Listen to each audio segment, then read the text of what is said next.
வணக்கம். 6 மணி செய்திகளை வழங்குவதற்காக நான் அபிநயா. இன்றைய நாளின் முக்கிய செய்திகள் அனைத்தையும் ஒரு நிமிட செய்தி தொகுப்புகளாக பார்க்கலாம். சென்னையில் அடுத்த ஆண்டு நடைபெறும் உலக முதலீட்டாளர்கள் மாநாட்டில் பங்கேற்க அழைப்பு விடுவதற்காக சிங்கப்பூர், ஜப்பான் நாடுகளுக்கு பயணம் மேற்கொள்வதாக முதலமைச்சர் மு.க.ஸ்டாலின் தெரிவித்துள்ளார். தமிழ்நாட்டிற்கு முதலீடுகளை ஈர்க்க 9 நாள் அரசுமுறை பயணமாக முதலமைச்சர் மு.க.ஸ்டாலின் சிங்கப்பூர் மற்றும் ஜப்பான் நாடுகளுக்கு செவ்வாயன்று காலை புறப்பட்டுச் சென்றார். முன்னதாக சென்னை விமான நிலையத்தில் முதலமைச்சருக்கு அமைச்சர்கள், நாடாளுமன்ற, சட்டமன்ற உறுப்பினர்கள் பூங்கொத்து கொடுத்து வாழ்த்து தெரிவித்தனர்.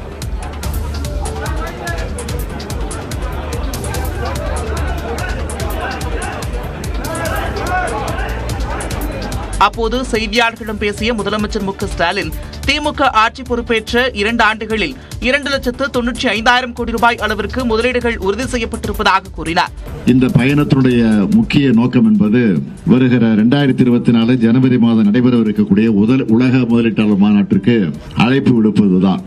கடந்த ஜனவரி மாதம் ஐக்கிய அரபு நாடு பயணத்தின் போது பெறப்பட்டிருக்கக்கூடிய 6,100 கோடி ரூபாய் முதலீடுகள் மூலம் 15,100 நபர்களுக்கு வேலைவாய்ப்பு ஏற்படுத்தக்கூடிய வகையில் 6 நிறுவனங்களோடு புரிந்துணர்வு ஒப்பந்தங்கள் போடப்பட்டது. இந்த வெளிநாட்டு பயணத்தின் போது புதிய தொழில் ஒப்பந்தங்கள் கையெழுத்தாக உள்ளதாகவும் முதலமைச்சர் தெரிவித்தார். இதனைத் தொடர்ந்து மாலையில் முதலமைச்சர் மு.க.ஸ்டாலின் சிங்கப்பூர் சென்றடைந்தார்.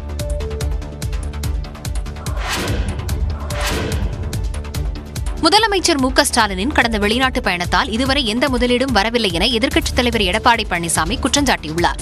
அதிமுக ஆட்சியின் இறுதியில் போடப்பட்ட 98 புரிந்துணர்வு ஒப்பந்தங்களில் 44 திட்டங்கள் வணிக உற்பத்தியை தொடங்கிவிட்டதாகவும் 27 திட்டங்கள் பல்வேறு செயல்பாட்டு நிலைகளில் இருந்தன என்றும் கூறியுள்ளார். மேலும் யாதும் ஊரே என்ற புதிய திட்டத்தின் மூலம் 41 நிறுவனங்களில் 8,835 கோடி ரூபாய் மதிப்பிலான முதலீடுகளை ஈர்த்ததாகவும் தெரிவித்துள்ளார். கொரோனா ஊரடங்கு காலத்தில் 1 லட்சம் புதிய வேலைவாய்ப்புகளை உருவாக்கிடும் வகையில் 73 புரிந்துணர்வு ஒப்பந்தங்கள் கையெழுத்திடப்பட்டதாகவும் எடப்பாடி பழனிசாமி தெரிவித்துள்ளார்.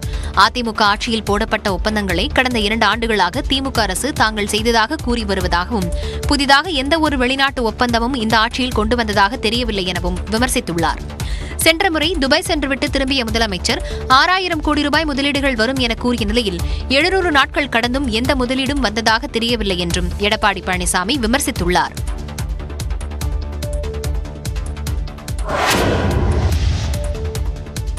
உலகம் முழுவதும் வங்கி சேவைகள் சிக்கலை சந்தித்து வரும் நிலையில் இந்தியாவின் வங்கிகளை பலர் பாராட்டுவதாக பிரதமர் மோடி பெருமிதம் தெரிவித்துள்ளார். அரசுமுறை பயணமாக ஆஸ்திரேலியா சென்ற பிரதமர் மோடிக்கு சிட்னி நகரில் இந்திய வம்சாவளியினர் உற்சாகமாக வரவேற்றனர்.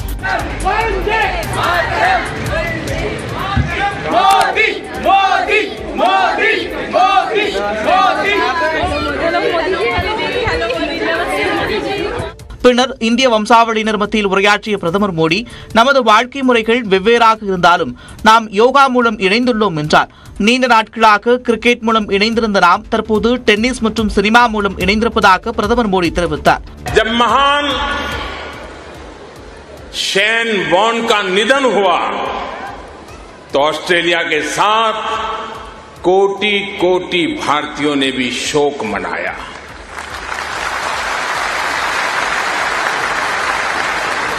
ये ऐसा था जैसे हमने अपना कोई खो दिया है.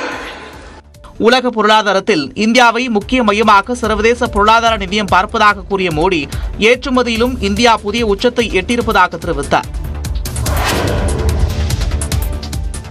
ஆஸ்திரேலியா சென்ற பிரதமர் மோடியை வரவேற்கும் வகையில் விமானத்தின் புகை மூலமாக வெல்கம் மோடி என எழுதி சிறப்பு வரவேற்பு அளிக்கப்பட்டது.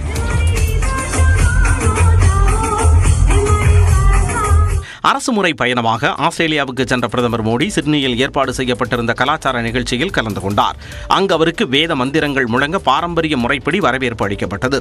குஜராத்தின் தாண்டியா மற்றும் கர்பா நடனங்கள் பார்வையாளர்களை வெகுவாக கவர்ந்தன.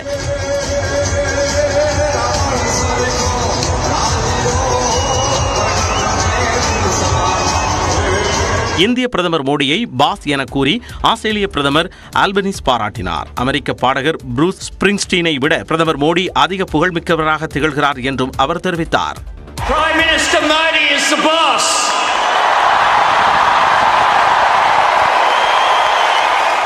ஆஸ்திரேலியாவில் வெளிநாட்டைச் சேர்ந்தவருக்கு இதுபோன்று உற்சாக வரவேற்பை தான் பார்த்தது இல்லை என்றும் ஆல்பனீஸ் கூறினார்.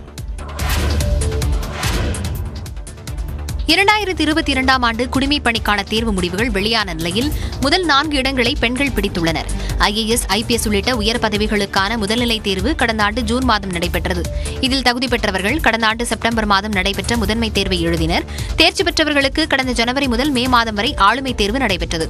இந்நிலையில் இறுதிக்கட்டமாக நேர்முகத் தேர்விலும் வெற்றி பெற்றவர்களின் பட்டியலை UPSC வெளியிட்டுள்ளது. அதில் நாடு முழுவதும் ஒட்டுமொத்தமாக 933 பேர் குடிமைப் பணி தேர்வில் தேர்ச்சி பெற்றுள்ளதாக தெரிவிக்கப்பட்டுள்ளது. இதில் முதல் 4 இடங்களை பிடித்து பெண்கள் சாதனை படைத்துள்ளனர். இஷிதா கிஷோர் என்பவர் இந்திய அளவில் முதலிடத்தை பெற்று சாதனை படைத்துள்ளார். தேர்வான 933 பேரில் 345 பேர் பொதுப்பிரிவில் தேர்வு எழுதி வெற்றி பெற்றுள்ளனர். 99 பேர் பொருளாதாரத்தில் பின்தங்கிய பிரிவில் தேர்வு எழுதியுள்ளனர்.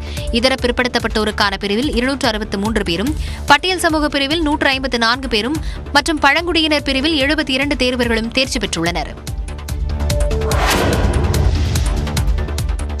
UPSC குடிமைப்பணி தேர்வில் தமிழ்நாட்டைச் சேர்ந்த மாணவர்கள் சாதனை படைத்துள்ள நிலையில் சென்னை பெரம்பூரைச் சேர்ந்த ஜிஜி என்ற மாணவி தமிழ்நாடு அளவில் முதலிடம் பிடித்துள்ளார். எலக்ட்ரீசியன் வேலை பார்ப்பவரின் மகளான ஜிஜி முதல் முயற்சியிலேயே IAS தேர்வில் வென்று சாதனை படைத்துள்ளார். சந்தோஷமா இருக்கு. ஃபர்ஸ்ட் அட்டெம்ப்ட்ல 107 ரீச் பண்ணது ஹாப்பியா இருக்கு. செல்போன் இருந்துச்சு, ஃபோன் யூஸ் பண்ணிட்டு தான் இருந்தேன். எப்பவும் போல தான் இருப்பேன். பெருசா இதுக்காக 16 hours 17 hours உட்காந்து படிக்கிற அந்த மாதிரிலாம் எதுவும் இல்லை. நார்மலாக படிக்கிறது புரிஞ்சு படித்தாலே போதும்னு தோணுது. அப்புறம் மெட்டீரியல்ஸ், நியூஸ் பேப்பர்ஸ் டெய்லி படிச்சுட்ருக்கேன். ஸ்கூல் படிக்கும் போதுலேருந்தே நான் நியூஸ் பேப்பர்ஸ் படிச்சுட்டு இருக்கிறதுனால நேச்சுரலாகவே அதில் ஒரு ஆர்வம் இருந்துச்சு. இதேபோன்று தென்காசியைச் சேர்ந்த ராமகிருஷ்ணசாமி என்பவர் அகில இந்திய அளவில் 117வது இடம் பிடித்துள்ளார். நான் வந்து 4வது அட்டம்ப்டாக இது சிவில் சர்வீஸ் தேர்வு எழுதியிருக்கேன். 4 அட்டம்ப்டில் இது வந்து எனக்கு 3வது இன்டர்வியூ. இந்த 3வது இன்டர்வியூவில் தான் எனக்கு ஆல் இண்டியா ரேங்க் வந்து 117 கிடச்சிருக்கு. இதுக்கு வந்து இப்போ 5 வருஷமாகவே நான் ப்ரிப்பேர் பண்ணியிருக்கேன். ஸோ 5 வருஷத்தோட கடைசியில் தான் வந்து ரேங்க் வந்திருக்கு. விடாமுயற்சி இருந்தால் வந்து இந்த எக்ஸாம் கிளியர் பண்ணலாம். திருநெல்வேலியைச் சேர்ந்த சுபாஷ் கார்த்திக் என்பவர் அகில இந்திய அளவில் 118வது இடம் பிடித்து சாதனை படைத்துள்ளார். சென்னையில் நடிகர் சரத்பாபுவின் உடல் தகனம் செய்யப்பட்டது. தமிழ், தெலுங்கு, மலையாள மொழிகளில் அதிக படங்களில் நடித்து ரசிகர்கள் மனதில் நீங்காத இடம் பிடித்தவர் நடிகர் சரத்பாபு. செந்தாழம் பூவில் வந்தாடும் தென்றல் என் மீது மோதுதம்மா, பூவாசம் மேடை போடுதம்மா, பெண் போல ஜாடை பேசுதம்மா, அம்மம்மா ஆனந்தம். உடல்நலக்குறைவால் ஹைதராபாத்தில் உள்ள தனியார் மருத்துவமனையில் அனுமதிக்கப்பட்ட சரத்பாபு சிகிச்சை பலனின்றி திங்கட்கிழமை காலமானார். இதையடுத்து அவரது உடல் ஹைதராபாத்தில் உள்ள பிலிம் சேம்பர் வளாகத்தில் அஞ்சலிக்காக வைக்கப்பட்டது. அங்கு தெலுங்கு நடிகர், நடிகைகள் நேரில் அஞ்சலி செலுத்தினர். பின்னர் சரத்பாபுவின் உடல் சென்னை தியாகராய நகரில் உள்ள அவரது இல்லத்திற்கு கொண்டு வரப்பட்டது. அங்கு அவரது உடலுக்கு நடிகர்கள் ரஜினிகாந்த், சூர்யா உள்ளிட்ட திரை நட்சத்திரங்கள் நேரில் அஞ்சலி செலுத்தினர். எப்பவுமே வந்து நான் அந்த சிகரெட் சாப்பிட்றது பார்த்து ரொம்ப வருத்தப்படுவேன். சிகரெட் நிறுத்து, உடம்பு கெடுத்துக்க வேண்டாம், ரொம்ப நாள் வாழணும்னு சொல்லுவார். நான் சிகரெட் சாப்பிட்டுட்டு இருந்தால் அது தூக்கி கீழே போட்டு அது அனுப்பிச்சிடுவார். ஸோ அவர் முன்னாலே வந்து நான் சிகரெட்டை சாப்பிட மாட்டேன். நீ ஹெல்த் பார்த்துக்கூட நல்லா இருக்கணும்னு சொல்லுவாங்க. இப்போ அவர் வந்து இல்லாமல் இருக்கிறது ரொம்ப வருத்தமாக இருக்கு. குடும்பத்தினர், நண்பர்கள் மற்றும் பொதுமக்களின் அஞ்சலியை தொடர்ந்து அவரது இறுதி ஊர்வலம் நடைபெற்றது. இதனையடுத்து கிண்டியில் உள்ள மின்மயானத்தில் இறுதிச் சடங்குகள் செய்யப்பட்டு சரத்பாபுவின் உடல் தகனம் செய்யப்பட்டது. ஒரு சிறந்த நண்பனை, சகோதரனை இழந்துவிட்டதாக திரைப்பிரபலங்கள் வருத்தம் தெரிவித்துள்ளனர். சென்னை தியாகராய நகரில் வைக்கப்பட்டிருந்த சரத்பாபுவின் உடலுக்கு நடிகர்கள் சரத்குமார், ராதிகா, YG மகேந்திரன், சுஹாசினி, இயக்குநர் சுரேஷ் கிருஷ்ணா உள்ளிட்டோர் அஞ்சலி செலுத்தினர். நல்ல நண்பனுக்கு எடுத்துக்காட்டாக விளங்கியவர் சரத்பாபு என்று நடிகர் YG மகேந்திரன் தெரிவித்தார். என்னால் நம்பவே முடியல. அவ்வளோ ஹெல்த்தி பர்சன். அவனை பார்த்து நாங்களாம் ஐயோ உன்ன மாதிரிலாம் நாங்கள் இல்லையப்பா அப்படின்னு சொல்லக்கூடியவனுக்கு இப்படி ஒரு முடிவு வந்தது என்னால் நம்பவே முடியல. என்னை விட சின்னவன் தான் அவன், 2 வயசு. Wonderful person. ஒரு ஃப்ரெண்டுன்னு ஒருத்தருக்கு வேணும்னா அவன் you can depend on Sarath Babu. அந்த மாதிரி ஒரு நல்ல ஃப்ரெண்டு. எந்த சூழ்நிலையிலும் சிரித்த முகத்துடன் இருக்கக்கூடியவர் என்று இயக்குநர் சுரேஷ் கிருஷ்ணா புகழஞ்சலி செலுத்தினார். பல தடவை நான் அவரோட பக்கத்தில் நிற்கும் போது சொல்லுவாங்க, சார் பிரதர் மாதிரி இங்கே இருக்கீங்க சொல்லுவாங்க. For me I last my brother today. தொடர்ந்து பல கலைஞர்களை இழந்து வருவது வேதனை அளிப்பதாக நடிகர்கள் தெரிவித்தனர். ஹெல்த் சம்திங் எல்லாரும் ஆரோக்கியத்தை வந்து பத்திரமா பாதுகாக்கணும். ஏதாச்சும் ஒன்று வந்தால் கூட நம்மக்கிட்ட இல்லை, இறைவனின் செயல். எனவே அவருடைய ஆன்மா சாந்தி அடைய இறைவனை வேண்டிக் கொள்ளும். குடும்பத்தாருக்கு என்னுடைய ஆழ்ந்த அனுதாபத்தை தெரிவித்துக் கொள்கிறேன். அவர் வெஜிடேரியனாக இருந்தார், ஆர்கானிக் ஃபுட் தான் சாப்பிட்டாரு, நல்லா எக்ஸசைஸ் பண்ணாலும் அப்பப்போ டாக்டர்ஸ்ட்ட போய் செக் பண்ணிக்கிறது ரொம்ப முக்கியம். ரூபாய் நோட்டுகளை பொதுமக்கள் வங்கிகளில் கொடுத்து மாற்றும் நடைமுறை செவ்வாய்க்கிழமை தொடங்கியது. 2000 ரூபாய் நோட்டுகள் திரும்பப் பெறுவதாகவும் அவற்றை வங்கிகளில் கொடுத்து மாற்றிக்கொள்ளலாம் என ரிசர்வ் வங்கி அறிவித்துள்ளது. அதன்படி மே 23 முதல் வங்கிகளில் 2000 ரூபாய் நோட்டுகளை பொதுமக்கள் மாற்றி வருகின்றனர். சென்னை, மயிலாப்பூர், அபிராமபுரத்தில் உள்ள இந்தியன் வங்கி, அலகாபாத் வங்கி உள்ளிட்ட 4 வங்கிகளிலும் மூத்த குடிமக்களுக்கு முன்னுரிமை அடிப்படையில் 2000 ரூபாய் நோட்டுகளை மாற்றித்தர ஏற்பாடு செய்யப்பட்டிருந்தது. ஆனால் 2000 ரூபாய் நோட்டுகளை மாற்ற பொதுமக்கள் பெரிய அளவில் ஆர்வம் காட்டவில்லை. 2000 ரூபாய் நோட்டுகளை மாற்ற செப்டம்பர் இறுதி வரை அவகாசம் இருப்பதுடன் பெருவாரியான மக்களிடம் 2000 ரூபாய் நோட்டுகளே இல்லாததே இதற்கு முக்கிய காரணமாக கூறப்படுகிறது. கோவையில் எஸ்பிஐ வங்கி தலைமை அலுவலகத்தில் 2000 ரூபாய் நோட்டுகளை மாற்றிக்கொள்ள தனியாக கவுண்டர் திறக்கப்பட்டுள்ளது. எனினும் குறைந்த நபர்களே ஆவணங்கள் ஏதுமின்றி 2000 ரூபாய் நோட்டுகளை மாற்றினர். வந்தோடனே டோக்கன் கொடுத்து தான் டோக்கன் எடுத்து பணத்தை உடனே மாற்றிட்டு இவ்வளோ சீக்கிரம் முடியும் நான் எதிர்பார்க்கவே இல்லை. கூட்டம் இல்லைங்க. இதேபோன்று பிற வங்கிக் கிளைகளிலும் 2000 ரூபாய் நோட்டுகளை மாற்ற வாடிக்கையாளர்கள் குறைவாகவே வந்திருந்தனர். 2000 ரூபாய் நோட்டுகளை மாற்ற வாடிக்கையாளர்களின் வங்கிக் கணக்கு எண், பான் எண்களை சில வங்கிகள் கேட்பதாக புகார் எழுந்துள்ளது. 2000 ரூபாய் நோட்டுகளை மாற்ற பொதுமக்கள் எந்த அடையாளச் சான்றும் சமர்ப்பிக்க வேண்டியதில்லை என்று, எந்த படிவத்தையும் நிரப்ப வேண்டியதில்லை என்றும் எஸ்பிஐ வங்கி அறிவித்துள்ளது. ஆனால் சில வங்கிகளில் பான், ஆதார் மற்றும் வங்கிக் கணக்கு எண்களை கேட்டு வருகின்றன. வங்கிகளில் 1 லட்சம் ரூபாய்க்கு மேல் டெபாசிட் செய்தால் ஒவ்வொரு 1000 ரூபாய்க்கும் 1 ரூபாய் வீதம் சேவை கட்டணமாக வசூலிக்கப்படுகிறது. எஸ்பிஐ வங்கியை தொடர்ந்து பஞ்சாப் நேஷனல் வங்கியும் 2000 ரூபாய் நோட்டுகளை மாற்ற எந்த அடையாளச் சான்றும் தேவையில்லை என்று அறிவித்துள்ளது. எந்தவித ஆவணங்களையும் பூர்த்தி செய்ய வேண்டியதில்லை என்றும் பஞ்சாப் நேஷனல் வங்கி தெரிவித்துள்ளது. இந்நிலையில் 2000 ரூபாய் நோட்டுகளை திரும்பப் பெறும் அறிவிப்பை தொடர்ந்து நகைக்கடைக்கு வரும் பொதுமக்களின் எண்ணிக்கையில் எந்த மாற்றமும் இல்லை என்று கோவையைச் சேர்ந்த நகைக்கடை உரிமையாளர் தெரிவித்துள்ளார். யூஸ்வலாகவே நகை மேலே எப்பவுமே ஆர்வம் இருக்குது. அந்த ஆர்வம் அப்படி தான் இருக்குங்க. பட் இதுக்கு வேண்டிய ஒரு ஸ்பெஷலாக ஒரு ஃபண்டிங் டம்பிங் பண்ணுறதோ ஒரு பெரிய இம்போர்ட்ஸ் ஆன மாதிரிலாம் 100% அந்த மாதிரி ஒரு சாத்தியமே கிடையாது. பட் நாகையில் வாடிக்கையாளர்களின் தேவையை கருதி ஒரு சில வியாபாரிகள் 2000 ரூபாய் நோட்டுகளை வாங்கி மாற்று ரூபாய்களை வழங்குகின்றனர். திருவாரூர், நாகை உள்ளிட்ட மாவட்டங்களுக்கு பொறுப்பு அமைச்சர்களை மாற்றம் செய்து தமிழ்நாடு அரசு உத்தரவிட்டுள்ளது. வளர்ச்சிப் பணிகளை துரிதப்படுத்தவும், நலத்திட்ட உதவிகளை கண்காணிக்கவும், அவசரகால பணிகளை மேற்கொள்ளவும் சில மாவட்டங்களுக்கு பொறுப்பு அமைச்சர்கள் நியமிக்கப்பட்டனர். இந்த நிலையில் கிருஷ்ணகிரி மாவட்ட பொறுப்பு அமைச்சராக இருந்த காந்தி திருவள்ளூர் மாவட்ட பொறுப்பு அமைச்சராக நியமிக்கப்பட்டுள்ளார். திருவாரூர் மாவட்ட பொறுப்பு அமைச்சராக சக்கரபாணி, கிருஷ்ணகிரி பொறுப்பு அமைச்சராக நியமனம் செய்யப்பட்டுள்ளார். இதேபோன்று மயிலாடுதுறை, நாகை மாவட்டங்களின் பொறுப்பு அமைச்சராக இருந்த மெய்யநாதன் மயிலாடுதுறை மாவட்டத்திற்கு மட்டும் பொறுப்பு அமைச்சராக இருப்பார் என தெரிவிக்கப்பட்டுள்ளது. அதன்படி நாகை மாவட்டத்திற்கு ரகுபதியை பொறுப்பு அமைச்சராக நியமித்து அரசாணை வெளியிடப்பட்டுள்ளது. சேலம் மாவட்டத்திற்கு அமைச்சர் KN நேரு, தேனி மாவட்டத்திற்கு அமைச்சர் I பெரியசாமி, நெல்லை மாவட்டத்திற்கு அமைச்சர் ராஜகண்ணப்பன் நியமிக்கப்பட்டுள்ளனர். கோவைக்கு அமைச்சர் செந்தில் பாலாஜி, ராமநாதபுரம் மாவட்டத்திற்கு அமைச்சர் தங்கம் தென்னரசும் நியமிக்கப்பட்டுள்ளனர். முன்னாள் முதலமைச்சர் கருணாநிதியின் நினைவாக மெரினா கடலில் பேனா சிலை வைப்பதற்கு எதிர்ப்பு தெரிவித்து உச்சநீதிமன்றத்தில் புதிய மனு தாக்கல் செய்யப்பட்டுள்ளது. சென்னை மெரினா கடலில் முன்னாள் முதல்வர் கருணாநிதி நினைவாக 81 கோடி ரூபாய் செலவில் பேனா நினைவு சின்னம் அமைக்க தமிழக அரசு முடிவு செய்து அதற்கான பணிகளை மேற்கொண்டு வருகிறது. இது தொடர்பாக நடைபெற்ற கருத்து கேட்பு கூட்டத்தில் பேனா நினைவு சின்னம் அமைக்க ஆதரவும் எதிர்ப்பும் எழுந்தது. பேனா சின்னம் அமைப்பதற்கு தடை விதிக்க கோரிய அதிமுக மற்றும் மீனவர்கள் அமைப்பு சார்பில் உச்சநீதிமன்றத்தில் மனு தாக்கல் செய்யப்பட்டுள்ளது. இந்த நிலையில் மதுரையைச் சேர்ந்த KK ரமேஷ் என்பவர் புதிய மனு ஒன்றை தாக்கல் செய்துள்ளார். அதில் கடல் வளத்தை பாதுகாக்க வேண்டும் என்பதால் மெரினா கடலில் பேனா சிலை வைப்பதற்கு தடை விதிக்க வேண்டும் என்று குறிப்பிட்டுள்ளார். நாடு முழுவதும் கடல் அரிப்பை தடுக்கும் விதமாக கடற்கரை அருகே மரங்களை நட வேண்டும் என்றும் தமது மனுவில் கோரிக்கை விடுத்துள்ளார். கடலில் பேனா சிலை வைப்பதற்கு எதிர்ப்பு தெரிவித்து மீனவ சங்கங்கள் சார்பில் தொடரப்பட்ட மனு விசாரணைக்காக நிலுவையில் இருப்பது குறிப்பிடத்தக்கது. விழுப்புரம் மாவட்டத்தில் விஷச்சாராய வழக்கில் கைது செய்யப்பட்டு சிறையில் உள்ளோரை காவலில் எடுத்து விசாரிக்க அனுமதி கேட்டு விழுப்புரம் நீதிமன்றத்தில் CBCID மனு தாக்கல் செய்துள்ளது. மரக்காணம் அடுத்த எக்கியார்குப்பத்தில் கடந்த 13ஆம் தேதி விஷச்சாராயம் குடித்து 70க்கும் மேற்பட்டோர் பாதிக்கப்பட்டனர். அதில் 14 பேர் உயிரிழந்தனர். இது தொடர்பான வழக்கு பதிவு செய்த மரக்காணம் காவல்துறையினர் 5 தனிப்படைகளை அமைத்து இதுவரை 11 பேரை கைது செய்தனர். இதனிடையே வழக்கு விசாரணை CBCIDக்கு மாற்றப்பட்டதை தொடர்ந்து வழக்கு ஆவணங்களும் ஒப்படைக்கப்பட்டன. இதையடுத்து விஷச்சாராயம் குடித்து 14 பேர் உயிரிழந்த விவகாரத்தில் 12 பேர் மீது CBCID கொலை வழக்கு பதிவு செய்தது. இந்நிலையில் கைது செய்யப்பட்டு சிறையில் உள்ள 11 பேரையும் 3 நாட்கள் காவலில் எடுத்து விசாரிக்க விழுப்புரம் தலைமை குற்றவியல் நீதிமன்றத்தில் CBCID போலீசார் தரப்பில் மனு தாக்கல் செய்யப்பட்டுள்ளது. இடைவேளைக்கு பிறகு செய்திகளை தொடர்ந்து பார்க்கலாம்.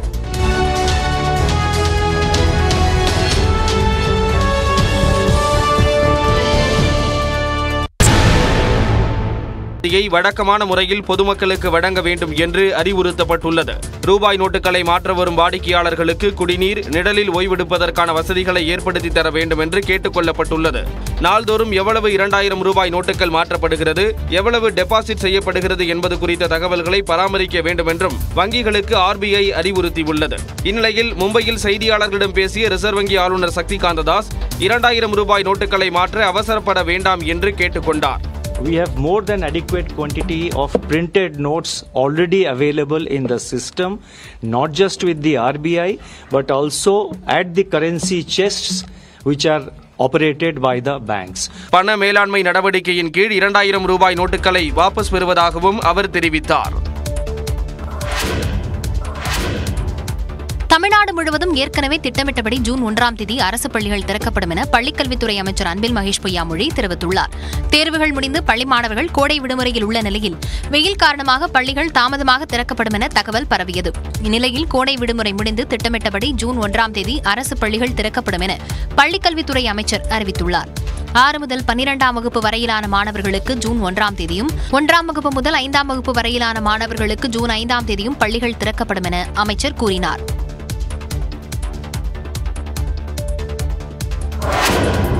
உதகையில் நடைபெற்று வரும் மலர் கண்காட்சியை 4 நாட்களில் சுமார் 1 லட்சம் பேர் கண்டு ரசித்துள்ளனர். உதகை அரசு தாவரவியல் பூங்காவில் கடந்த 19ஆம் தேதி 125வது மலர் கண்காட்சி துவங்கியது. இக்கண்காட்சி செவ்வாய்க்கிழமையுடன் நிறைவடைகிறது. 80,000 கார்னேஷன் மலர்களை கொண்டு 22 அடி உயரத்தில் உருவாக்கப்பட்ட மயில், 125 மலர் கண்காட்சி வாசகம், அழிவின் விளிம்பில் உள்ள விலங்குகள், மாநில விலங்கு, மாநில பறவை, மாநில மலர் போன்ற உருவங்கள் சுற்றுலா பயணிகளை வெகுவாக கவர்ந்து வருகின்றன. இந்த மலர் கண்காட்சியின் ட்ரோன் காட்சிகளை பூங்கா நிர்வாகம் வெளியிட்டுள்ளது.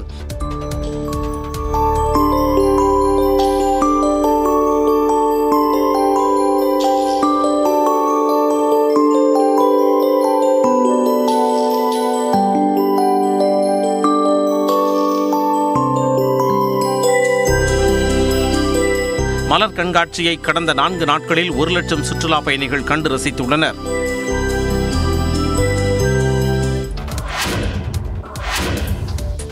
பெட்ரோல் விற்பனை நிலையங்களில் அதிக அளவில் 2000 ரூபாய் தாள்கள் வருவதாக பெட்ரோல் டீலர் சங்கம் தெரிவித்துள்ளது. நாள்தோறும் வரும் ரூபாய் தாள்களில் 2000 ரூபாய் தாள்களே 90% வருவதாகவும், சிறிய தொகைக்கு பெட்ரோல் டீசல் போட்டாலும் 2000 ரூபாயை தருவதாகவும் பெட்ரோல் டீலர்கள் சங்கம் தெரிவித்துள்ளது. பண மதிப்பிழப்பு நடவடிக்கையின் போது வருமான வரித்துறையினர் நோட்டீஸ் அனுப்பியது போல் தற்பொழுதும் நடக்க வாய்ப்பு உள்ளதாக கூறும் பெட்ரோல் விற்பனையாளர்கள் 40% இருந்த டிஜிட்டல் பரிவர்த்தனை 10% குறைந்து விட்டதாகவும் கூறியுள்ளனர். இதேபோல ஆன்லைன் உணவு விநியோக நிறுவனமான ஜொமேட்டோவில் வார இறுதி நாட்களில் 72 விழுக்காடு பேர் 2000 ரூபாய் நோட்டுகளை கொடுத்து உணவு வாங்கியதாக தெரிவித்துள்ளது. 2000 ரூபாய் நோட்டுகளை திரும்ப பெறுவதாக ரிசர்வ் வங்கி கூறியுள்ள நிலையில் தற்பொழுது அதிக அளவில் 2000 ரூபாய் நோட்டுகள் புழக்கத்திற்கு வரத் தொடங்கியுள்ளன. அரசு பேருந்துகளில் 2000 ரூபாய் நோட்டுகளை கொடுத்து டிக்கெட் பெற்றுக் கொள்ளலாம் என போக்குவரத்து துறை தெரிவித்துள்ளது. 2000 ரூபாய் நோட்டுகளை திரும்ப பெறுவதாக ரிசர்வ் வங்கி அறிவித்துள்ள நிலையில் பயணிகளிடம் 2000 ரூபாய் நோட்டுகளை வாங்க வேண்டாம் என நடத்துனர்களுக்கு போக்குவரத்து துறை அறிவுறுத்தி இருந்தது. இந்த நிலையில் குறிப்பிட்ட சுற்றறிக்கை திரும்ப பெறப்படுவதாக தெரிவித்துள்ள போக்குவரத்து துறை பயணிகள் 2000 ரூபாய் நோட்டுகளை கொடுத்தால் பெற்றுக் கொள்ளப்படும் என விளக்கம் அளித்துள்ளது. அதே நேரத்தில் வெளிநபர்கள், தனியார் நிறுவனங்கள் 2000 ரூபாய் நோட்டை கொடுத்து மாற்றிக்கொள்ள அனுமதி இல்லை எனவும் தெரிவிக்கப்பட்டுள்ளது. முன்னதாக தமிழ்நாட்டில் டாஸ்மாக் கடைகளிலும் 2000 ரூபாய் நோட்டுகள் பெறப்படும் என அமைச்சர் செந்தில் பாலாஜி தெரிவித்திருந்தார். 2000 ரூபாய் நோட்டுகளை வங்கிகளில் கொடுத்து சில்லறையாக மாற்றிக்கொள்ள வசதியாக போதுமான அளவு பணம் அச்சிடப்பட்டுள்ளதாக ரிசர்வ் வங்கி ஆளுநர் சக்திகாந்த தாஸ் தெரிவித்துள்ளார். 2000 ரூபாய் நோட்டுகளை மாற்றிக்கொள்வதற்கான வழிகாட்டு நெறிமுறைகள் குறித்து ரிசர்வ் வங்கி அனைத்து வங்கிகளுக்கும் சுற்றறிக்கை அனுப்பியுள்ளது. அதில் 2000 ரூபாய் நோட்டுகளை வங்கி கவுண்டரில் மாற்றும் வசதியை வழக்கமான முறையில் பொதுமக்களுக்கு வழங்க வேண்டும் என்று அறிவுறுத்தப்பட்டுள்ளது. ரூபாய் நோட்டுகளை மாற்ற வரும் வாடிக்கையாளர்களுக்கு குடிநீர், நிழலில் ஓய்வெடுப்பதற்கான வசதிகளை ஏற்படுத்தி தர வேண்டும் என்று கேட்டுக் கொள்ளப்பட்டுள்ளது. நாள்தோறும் எவ்வளவு 2000 ரூபாய் நோட்டுகள் மாற்றப்படுகிறது, எவ்வளவு டெபாசிட் செய்யப்படுகிறது என்பது குறித்த தகவல்களை பராமரிக்க வேண்டும் என்றும் வங்கிகளுக்கு RBI அறிவுறுத்தியுள்ளது. இந்நிலையில் மும்பையில் செய்தியாளர்களிடம் பேசிய ரிசர்வ் வங்கி ஆளுநர் சக்திகாந்த தாஸ் 2000 ரூபாய் நோட்டுகளை மாற்ற அவசரப்பட வேண்டாம் என்று கேட்டுக்கொண்டார். We have more than adequate quantity of printed notes already available in the system, not just with the RBI, but also at ஒரு நிமிட செய்தி தொகுப்புகளை தொடர்ந்து பார்க்கலாம். சிபிஎஸ்இ உள்ளிட்ட அனைத்து வகை பள்ளிகளிலும் கட்டாய மொழி பாடமாக தமிழ் இருக்க வேண்டும் என்று தனியார் பள்ளிகள் இயக்குநர் அதிரடி உத்தரவு பிறப்பித்திருக்கிறார். தமிழ்நாட்டில் உள்ள பள்ளிகளில் 10ஆம் வகுப்பு வரை தமிழ் கட்டாயம் என்ற சட்டம் அமலில் உள்ளது. அதன்படி 2015, 2016 ஆண்டில் அனைத்து வகை பள்ளிகளிலும் 1ஆம் வகுப்பில் தமிழ் கட்டாய பாடமானது. கடந்த கல்வியாண்டில் 8ஆம் வகுப்பு வரையும் நடப்பு கல்வியாண்டில் 9ஆம் வகுப்பு வரையிலும் தமிழ் கட்டாயமாக்கப்பட்டுள்ளது. இந்த நிலையில் தனியார் பள்ளிகள் இயக்குநர் நாகராஜ முருகன் அனைத்து தனியார் பள்ளிகளுக்கு அனுப்பியுள்ள சுற்றறிக்கையில் தமிழ்நாட்டில் செயல்படும் சிபிஎஸ்இ, ஐசிஎஸ்இ உள்ளிட்ட அனைத்து வகை பள்ளிகளிலும் 2024-25ஆம் கல்வியாண்டில் 10ஆம் வகுப்பு வரை தமிழ் கட்டாய பாடமாக பயிற்றுவிக்க வேண்டும் என்று உத்தரவிட்டார். இந்த மாணவர்கள் பொதுத் தேர்விலும் தமிழை ஒரு தேர்வாக எழுத வேண்டியது கட்டாயம் என்றும் அதற்கான தேர்வு முறை மற்றும் பாடத்திட்டம் போன்றவை விரைவில் வடிவமைக்கப்படும் என்றும் தெரிவித்துள்ளார். எனவே அனைத்து தனியார் பள்ளிகளும் தகுதியான ஆசிரியர்களாக பணியமர்த்தி மாணவர்களுக்கு தமிழ் பாடத்தை கட்டாயம் கற்றுத்தர வேண்டும் என்று தனியார் பள்ளிகள் இயக்குநர் நாகராஜ முருகன் கூறியிருக்கிறார். நெல்லை வஉசி மைதானத்தின் மேற்கூரை இடிந்து விழுந்த விவகாரத்தில் ஒப்பந்ததாரருக்கு மாநகராட்சி நிர்வாகம் நோட்டீஸ் அனுப்பியுள்ளது. நெல்லையில் உள்ள வஉ சிதம்பரனார் மைதானத்தில் ஸ்மார்ட் சிட்டி திட்டத்தின் கீழ் 14 கோடி ரூபாய் மதிப்பில் சீரமைப்பு பணிகள் மேற்கொள்ளப்பட்டன. அதன்படி பார்வையாளர்கள் அரங்கமும் இருக்கைகளும் புதிதாக அமைக்கப்பட்டு கடந்த 8 மாதங்களுக்கு முன்பு திறக்கப்பட்டது. இந்த நிலையில் திங்கட்கிழமை லேசான காற்றுடன் மழை பெய்தபோது இந்த மைதானத்தில் பார்வையாளர் அரங்கத்தில் 2 மேற்கூரைகள் இடிந்து விழுந்தன.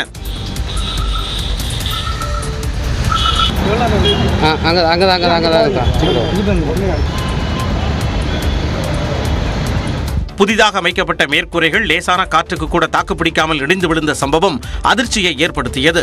இதனையடுத்து மாநகராட்சி ஆணையர் சிவகிருஷ்ணமூர்த்தி உள்ளிட்டோர் நிகழ்விடத்தை பார்வையிட்டனர். அதனைத் தொடர்ந்து ஊழல் மற்றும் லஞ்ச ஒழிப்புத்துறை அதிகாரிகள் விபத்து நடந்த இடத்தில் ஆய்வு நடத்தினர். இந்த நிலையில் மேற்கூரை இடிந்து விழுந்தது குறித்து எழுத்துப்பூர்வமாக விளக்கமளிக்க ஒப்பந்ததாரருக்கு மாநகராட்சி ஆணையர் நோட்டீஸ் அனுப்பியுள்ளார். மதுரை மீனாட்சி அம்மன் கோவிலில் தக்காராக இருந்த கரு முத்துக்கண்ணன் உடல்நலக் குறைவால் காலமானார்.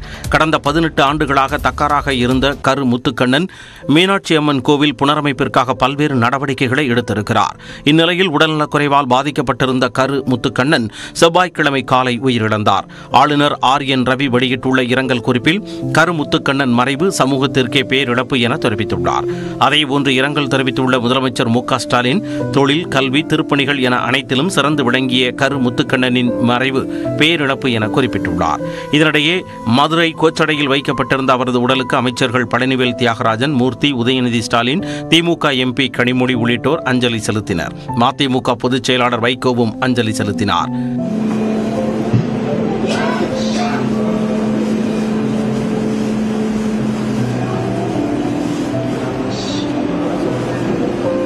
விருந்தோம்பலுக்கும் நட்புக்கும் இலக்கணமாக திகழ்ந்த அவர் இந்த மதுரை மாநகரத்துக்கே ஒரு முன்மாதிரியான ஒரு தலைவராக இருந்தார். கட்சி எல்லைகளை கடந்து அனைவரிடமும் அன்போடு பழகக்கூடிய கரு முத்துக்கண்ணனின் மறைவு மதுரைக்கே பேரிழப்பு என வைகோ கூறினார். வெயில் கொடுமையிலிருந்து மாணவர்களை காக்க தமிழ்நாட்டில் அரசு பள்ளிகள் திறப்பை குறைந்தது 1 வாரத்திற்கு ஒத்திவைக்க வேண்டும் என்று பாமக நிறுவனர் ராமதாஸ் தெரிவித்துள்ளார். ட்விட்டரில் பதிவிட்டுள்ள அவர், கோடை வெப்பம் மக்களை வாட்டி வதைத்து வரும் நிலையில் ஜூன் 1ஆம் தேதி அரசு பள்ளிகளை திறப்பது மாணவர்களின் நலனுக்கு உகந்ததாக இருக்காது என்று கூறியுள்ளார். தமிழ்நாட்டின் பல பகுதிகளில் 42 டிகிரி செல்சியஸுக்கு மேல் வெப்பம் வாட்டி வரும் நிலையில் பெரியவர்களே வெளியில் செல்ல வேண்டாம் என அரசு அறிவுறுத்தும் சூழலில் அரசு பள்ளிகளை ஜூன் 1ஆம் தேதி திறப்பது எந்த வகையில் நியாயம் என ராமதாஸ் கேள்வி எழுப்பியுள்ளார். சிபிஎஸ்இ பாடத்திட்டத்தை பின்பற்றும் பள்ளிகளுக்கு 50 நாட்கள் கோடை விடுமுறை அளிக்கப்பட்ட நிலையில் தமிழக அரசு பள்ளிகளுக்கு 1 மாதம் மட்டுமே விடுமுறை அளிப்பது நியாயமற்றது என்றும் தெரிவித்துள்ளார். கோடை வெப்பத்தின் கடுமை தணியும் வரை 1 வாரத்திற்கோ 10 நாட்களுக்கோ அரசு பள்ளிகள் திறப்பை ஒத்திவைப்பதால் யாருக்கும் எந்த பாதிப்பும் ஏற்பட போவதில்லை என்று கூறியுள்ள ராமதாஸ், கல்வியை விட மாணவர்களின் உடல் நலன் மிகவும் முதன்மையானது என்று தெரிவித்துள்ளார். ஈரோடு மாவட்டம் அந்தியூர் அருகே தங்கை மகளின் பூப்புனித நன்னீராட்டு விழாவிற்கு 16 மாட்டு வண்டியில் சீதனம் கொண்டு சென்று தாய் மாமன்கள் தங்களது பாசத்தை வெளிப்படுத்தியுள்ளனர். நல்லகவுண்டன் கோட்டாய் பகுதியைச் சேர்ந்தவர் அர்ஜுனன் ராதாமணி தம்பதி. இவர்களின் மகள் அனன்யாவின் பூப்புனித நன்னீராட்டு விழா அத்தானி கரட்டூர் பகுதியில் உள்ள தனியார் திருமண மண்டபத்தில் நடைபெற்றது. அனன்யாவின் தாய்மாமன் மற்றும் மாமன்மார்கள் 16 மாட்டு வண்டியில் வந்து தங்களது பாசமலரின் மகளுக்கு சீதனம் கொண்டு சென்றனர்.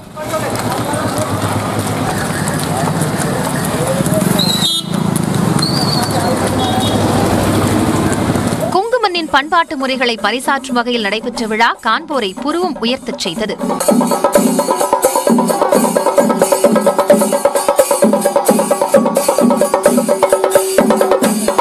தொடர்ந்து அனன்யாவை அன்னவாகன பல்லக்கில் அமர வைத்து சுமந்து சென்ற தாய்மாமன் மற்றும் மாமன்கள் பாரம்பரிய முறைப்படி நன்னீராட்டு விழாவை நடத்தி சிறப்பித்தனர்.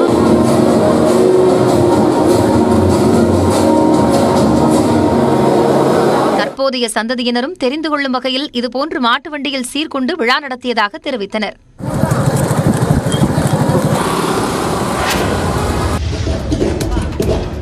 சென்னை குறுக்குப்பேட்டையில் மின் இணைப்பு பெட்டி பட்டாசு போல வெடித்து சிதறியதால் அப்பகுதியில் பரபரப்பு ஏற்பட்டது. குறுக்குப்பேட்டை சிகரந்தபாளையம் தெருவில் உள்ள மின் இணைப்பு பெட்டியில் திடீரென தீ விபத்து ஏற்பட்டது.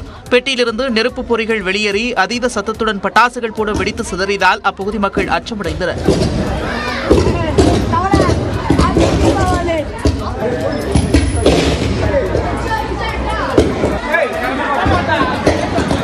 இதனால் அருகிலுள்ள வீடுகளுக்கும் தீ பரவி விபத்து ஏற்படும் அபாயம் நிலவியது.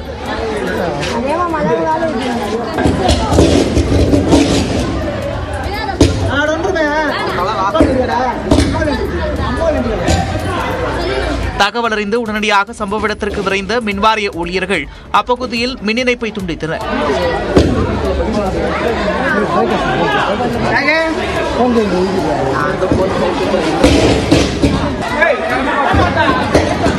மேலும் அண்மை செய்திகளுக்கு இணைந்திருங்கள். நியூஸ் 18 தமிழ்நாடு.